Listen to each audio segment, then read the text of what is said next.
કચ્છમાં માધ્યમિક અને ઉચ્ચ માધ્યમિક શાળામાં શિક્ષકોની ઘટને લઈને જિલ્લા શિક્ષણ અધિકારીએ વાત કરી હતી।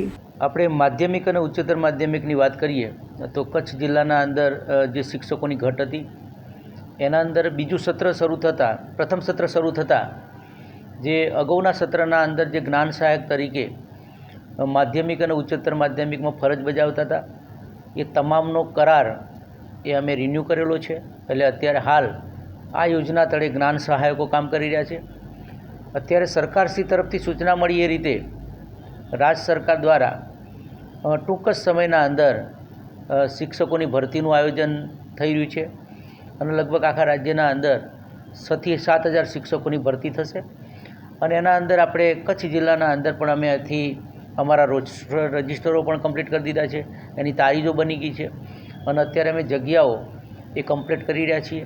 એટલે ટૂંક સમયના અંદર સરકાર તરફથી શિક્ષકોની ભરતી થશે અને એ આપણી શાળાઓના અંદર અમે મૂકીશું અને આપણી કાયમી માટે શિક્ષકની ઘટ પૂર્ણ થશે।